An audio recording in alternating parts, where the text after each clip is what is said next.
balance of my time to the ranking member, Mr. Garcia. Thank you, Congressman Lynch. Mr. Comer, I just want to be pretty clear about two things, and one particularly something that you said. Let me just start by saying that you noted in your comments that your concern and your biggest concern was the issue of the transcript. And I want to just go back really quick because you and I share respect for subpoenas. Mm-hmm. You and I share that we want the former president to answer questions. Is that correct? Correct.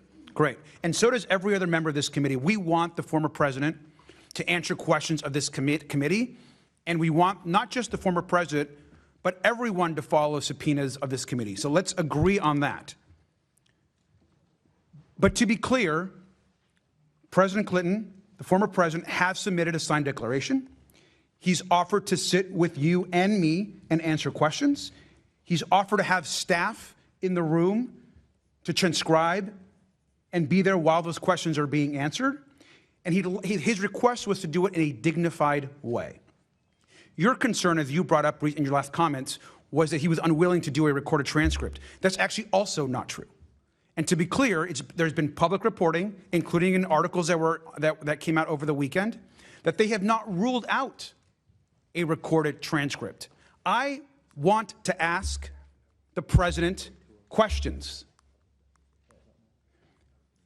Chairman Comer, I want to ask President Clinton questions. Don't you? That's why we're here. I want to ask President Clinton questions and a recorded transcript and with our members of our staff. Would you like to do that also? May I make a comment on the transcript? They have not agreed to a transcript. Staff notes are not equivalent. They've actually made public reporting. So they're wanting me to make note. They said, okay, Comer can take notes, but they've called us all liars, and you know how the Clintons have gone on offense, and look, they don't get to make the rules. We make the rules. Can I have the rest of my time back? Yeah, go Okay, ahead. thank you. I want to be clear, because this is an email actually that from the Clinton lawyers. You have this actually. To be clear, at no point were we opposed to the creation of a record of the interview, which is why we offered to allow the note takers previously. They go on. You have this email, sir. So I guess my question to you is, do you want to sit down and ask President Clinton questions? Actually, can I have my time back? Will the ranking member yield? We'll recognize Garcia, then Mr. Donalds will be next. So. Thank you. So my question to you, Mr. Comer, again, is if we want to actually ask questions of President Clinton, of which those of us in the minority want to do, then let's get him in. Let's negotiate a recorded transcription of that interview to further our investigation. I thank you for the yield, Mr. Lynch. Time's expired. Chair recognizes Mr. Donalds. Yeah, Chairman, point of clarification. Both President Clinton and Secretary Clinton were subpoenaed by this committee to come in for a transcribed interview. Is that correct? For a deposition. Excuse me, for a deposition. Chairman, I've been in these closed depositions a number of times in my time being on the Oversight Committee. I fail to see what President Clinton's talking about with respect to a dignified manner. Every time I've been involved in any of these conversations, even when it was former President Biden's son came in for one of those, and I'm not trying to bring up all the Hunter stuff, it's just a point I'm making. I think everybody just take the temperature down, relax. Even those the closed-door depositions have always been held in a dignified manner. Members have had questions outside of questions from committee staff, but members on both sides of the aisle had an ability to answer those questions. Those interviews are recorded. The transcripts of those interviews are provided to the public. I fail to see what special accommodations President Clinton and Secretary Clinton were looking for. Chairman, can you help me understand this? Or even a ranking member. I'm really trying to understand. I'm not trying to make a point. We do too much of that here. I'm trying to understand, because if we're holding a new meeting to replace what the committee already requested, my question is why? Mr. Garcia is willing to answer the question. Yeah. Thank you, Mr. Donalds. I appreciate the question.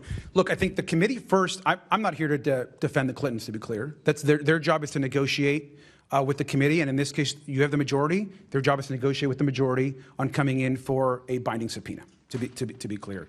But I'll also note that this committee has historically made accommodations for a variety of folks. In fact, I think it is a bit hypocritical that when this very subpoena for the Clintons were actually made, I believe there were an additional 5 to 6 other subpoenas that were issued to numerous other members of former administrations, attorney generals, and so forth.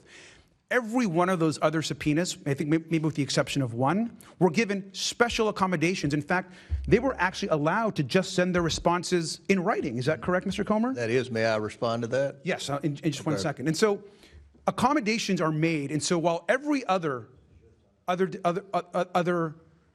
folks in that group were given special accommodations, that's been typically the case. And I'll finally say just this.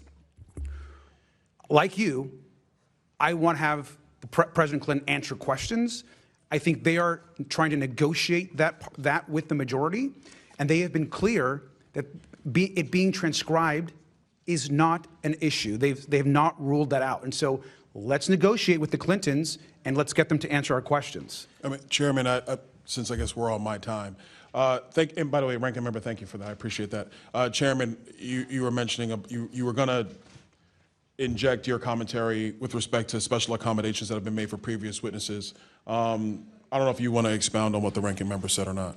I would love to. So, first of all, you talk about ongoing negotiations. We have been negotiating for 5 months. This is clearly a stall tactic, hoping that the time clock runs out and the House flips and that you all let them off the hook. But secondly, you mentioned, and I mentioned this in my open statement, there were names on that initial list with the Summerlee motion and the Scott Perry amendment, Attorney General Holder, Lynch, Sessions, and Garland, as well as Comey. They all complied and had written statements under the penalty of perjury that they had no knowledge of anything with Epstein, that they weren't directly involved in the investigation and basically had no personal relationship. I think we would all agree the Clintons had a personal relationship with both Epstein and Maxwell. It's from the evidence that we've received thus far from the estate and all the other documents that we have thus far, it appears that Jeffrey Epstein visited the Clinton White House 17 times while he was president, and then post-presidency, it appears that Bill Clinton flew on Epstein's plane at least 27 times. So there's a huge difference between the knowledge and relationship with the Clintons and Epstein and Maxwell versus the former attorneys general. And another note, I don't know if it was Mr. Bell or whoever said that we only are interested in Democrats. We grilled Bill Barr and Alex Acosta, and they are very Republicans. In fact, they were members of the Trump cabinet. Now, I've been on the Oversight Committee 9 years. We've had 4 other committee chairs. We've had Jason, since I've been here, we've had Jason Chaffetz, Trey Gowdy, Elijah Cummings, and Carolyn Maloney. I don't ever remember a time, and I could be wrong. If I am, I'm sure you all will correct me, but I don't remember a time when Carolyn Maloney or Elijah Cummings subpoenaed a high-ranking Democrat to come in for a grilling. So to imply that this is partisan, that is just simply not true. We've already had 2 very high, the former Attorney General of the United States under Trump and the former Labor Secretary and U.S. Attorney. So we've done that. And then one other thing with the Clintons, and I'll yield back. One of the arguments the Clintons made, Mr. Garcia, was that our subpoenas were unlawful. Do you agree that the subpoenas we issued the Clintons are unlawful? I believe that all of our subpoenas that we have issued have been lawful, sir. Okay. Just any other members seek recognition? Ms. Brown, sir. Ms. Brown.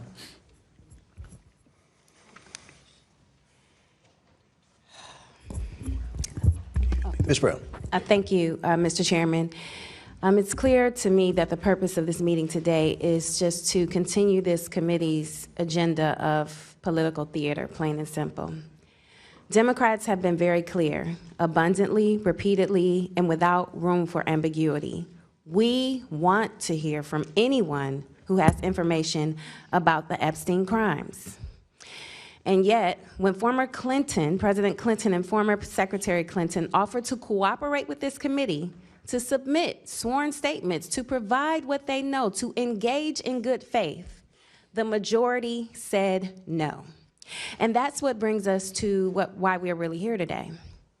The majority is rushing to hold in contempt two private citizens who have demonstrated their desire to cooperate with this committee and who have called for the release of every file on Jeffrey Epstein, all while the Department of Justice and Attorney General Pam Bondi are breaking the law in plain sight. Here are the facts. The DOJ was required by statute to release the Epstein files by December 19th, 2025. The deadline has passed by more than a month. And what have we received? 1%. 1% is not compliance. 1% is not transparency. 1% is a cover-up.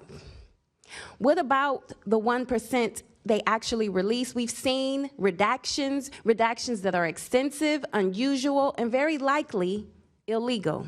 And what's more, the Epstein Files Release Act, passed by supermajorities in this Congress and signed into law by this president, required the DOJ to send a report to Congress by January 3rd, 2026. More than 2 weeks later, what have we received from the DOJ? Nothing.